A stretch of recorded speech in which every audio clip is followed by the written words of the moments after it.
she's a very special princess. She's now many years with me, and already the first look at her, I think anybody will see is very special. She's an absolute beautiful horse.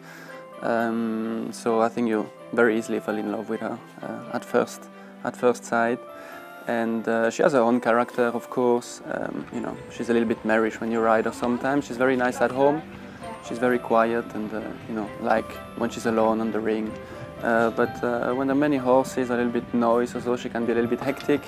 But she's growing, and she's getting better and better year after year, show after show.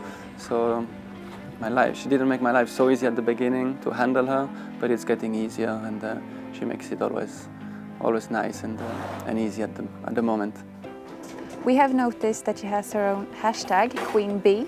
Is Bianca the queen in your stable? Yes, I think she is.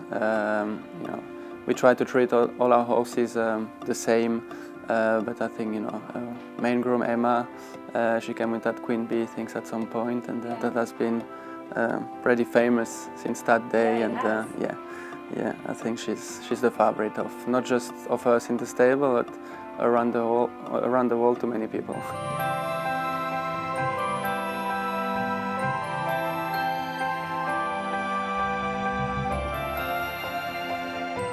Why do you think that you and Bianca are such a great match? I think it was nice that we were able to, that the owner of Bianca never put too much pressure on the results at the beginning, because even she was 9 when she got to me, she was very green. She only did about 8 shows in her life. Yeah. And even she was jumping fantastic. They didn't push us to have results straight away, so we were able to grow together. She's an extra careful horse, so this kind of horses, you want them to be very confident before you start the big classes, because if something happens, then it takes a lot of time to get them confident again. So I could do really what I felt was best for her, and it came out pretty well. And even she's 13 now, I still feel that we on our way up, getting better, and that the best is still to come with her. Did Bianca get your eyes up for the Swedish breeding? We know that you have Maddox. Yeah. Which is a Swedish horse as well? Yeah.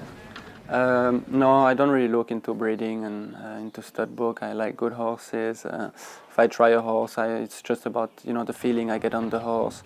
I have 2 at the moment, 2 Swedish horses. The Maddox very promising as well.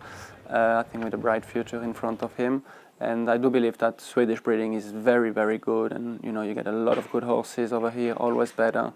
And I think it's well deserved for a country that's very successful with horses and that really loves horses, and they're for sure one of the best stud book in the world. Do you know if there are any plans to make an embryo transfer on Bianca? No, we won't do embryo transfer. She will have time to breed when she'll be retired. Yeah. I'm not a fan of embryos when the horses are still running, especially. But even, I think the good thing about being able to breed with a horse like this, I think, is the relationship that she could have as a mother to the foal. Yeah. So I'm not a specialist of breeding, but I don't like embryos anyway. No. So she'll have time to breed her own babies when she's a bit older, a lot older, I hope. Yeah.